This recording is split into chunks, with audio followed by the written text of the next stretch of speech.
Alors moi je suis du département de l'Hérault, je suis venue aujourd'hui en Lozère, mais j'espère qu'on va le faire dans tous les départements parce qu'il faut absolument que les citoyens soient au courant. Et ce qui est beau, c'est que le monde paysan commence à se soulever parce que la Confédération paysanne s'est rejointe à nous. Alors, on est passé outre certains clivages, pour preuve, on a bien des causes communes. On a quand même la Conf et la CR qui sont là. Moi je suis là parce que j'adhère à cet état d'esprit, à l'idée qui est portée par ce collectif. On est très surpris qu'on soit que deux syndicats à s'opposer à cet abattage qui n'est pas justifié du tout. La dermatose nodulaire contagieuse, la DNC, qui est arrivée en France fin juin, en Savoie, qui était présente dans les semaines précédentes en Italie, qui a sauté les Alpes. C'est une maladie qui est extrêmement contagieuse, qui est classée en catégorie A par l'Union européenne. Ça veut dire que normalement, elle ne devrait jamais être présente sur le continent européen. Et donc, il faut à tout prix l'éradiquer et que si on n'arrive pas à avoir un pays exempt de cette maladie, le commerce de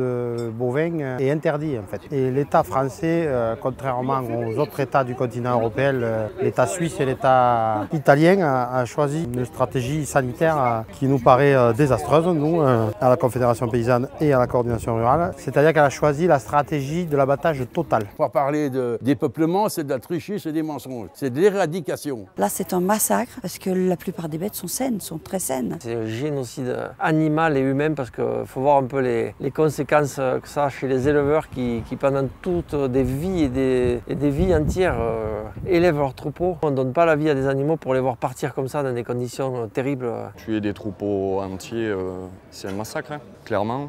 Qu'on abatte les vaches infectées qui ont des symptômes, tout le monde est d'accord. Qu'on abatte des animaux malades, nous ça on sait faire. Ceux-là qui soient abattus, qui soient incinérés, il n'y a aucun problème. Par contre, on voit dans les élevages où tout est abattu, des animaux sains, des animaux qui ont été en contact avec la maladie qui ne la déclarent pas, des animaux qui n'attrapent pas la maladie. Alors ils n'ont peut-être pas été piqués, mais s'ils n'ont pas été piqués, c'est parce qu'ils savent aussi se défendre des insectes piqueurs. Cet abattage total qui est un drame pour les éleveurs concernés et qui est une tension énorme pour tous les éleveurs de la zone. Tout abattre, c'est un non-sens. C'est un non-sens et on s'aperçoit en plus, en Savoie, que les animaux, il y a des animaux abattus qui ont été vaccinés. Nous, on trouve cette politique sanitaire scandaleuse et totalement décorrélée de la dangerosité de la maladie. Même si c'est une maladie qui est très contagieuse, en fait, elle a une mortalité très faible, entre 1 et 2%. On a tout de suite vu que cette maladie n'était pas si dangereuse que ça. Qu'à d'autres endroits,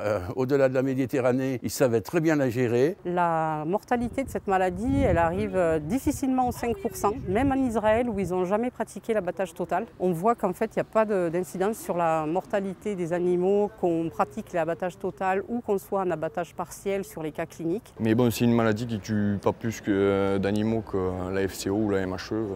Alors qu'elle soit classée catégorie A, on ne comprend pas trop, quoi. On veut décimer la filière viande, la filière lait, c'est aberrant. De toute façon, ils veulent diminuer l'élevage bovin et c'est ce qu'ils sont en train de faire.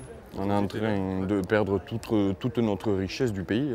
C'est des élevages qui ont 3 à 4 générations. Les grands-pères, les arrière-grands-pères ont bossé pour monter leur troupeau avec une génétique. Chaque troupeau a sa génétique différente et on les abat. Sauf que, bon, des génisses, je ne pense pas qu'ils s'en trouvent, quoi. C'est scandaleux parce qu'on tue tous les génisses. Moi, j'ai jamais vu ça. On sait bien que les bêtes, il faut les tuer, mais là, on tue le vivant. Ce qu'il y a de terrible, c'est que les abattages se font dans des villages, en période de vacances. Il y a des enfants. Les personnes ne sont pas prévenues, sont obligées de fermer les volets, fermer les fenêtres. C'est une situation qui est insoutenable. Alors déjà sur le plan sentimental, l'abattage est affreux, mais il y a aussi sur le plan sanitaire. Les équarrissages sont pleins, ils ont envoyé les camions de cadavres dans le Cantal, d'ailleurs des syndicalistes les ont arrêtés dans le Cantal. On demande le nombre d'abattages qu'il y a eu, le nombre de bêtes abattues depuis le début, en Savoie et en Haute-Savoie. Ce qui est rigolo, c'est qu'ils nous disent qu'ils ne savent pas. Alors que tous nos animaux sont identifiés, sont médaillés. S'il y a un animal qui est parti d'un troupeau, ils le savent. Donc s'il est abattu, forcément qu'ils le savent. Donc s'ils ne donnent pas des chiffres, c'est qu'ils ne veulent pas donner des chiffres. Quand on cache des choses, on donne à manger aux rumeurs. C'est urgent de revoir le modèle parce que là on est au bout et on se rend compte que même des bêtes qui ont été piquées au bout de 21 jours, alors pardi, elles réagissent. C'est comme un vacciné de la grippe qui est déjà malade, qui on envoie le virus contre le vaccin contre la grippe. Alors là, il est encore plus malade. Et alors c'est sûr qu'après, il ne faut pas s'étonner que des bêtes réagissent. C'est leur immunité qui réagit.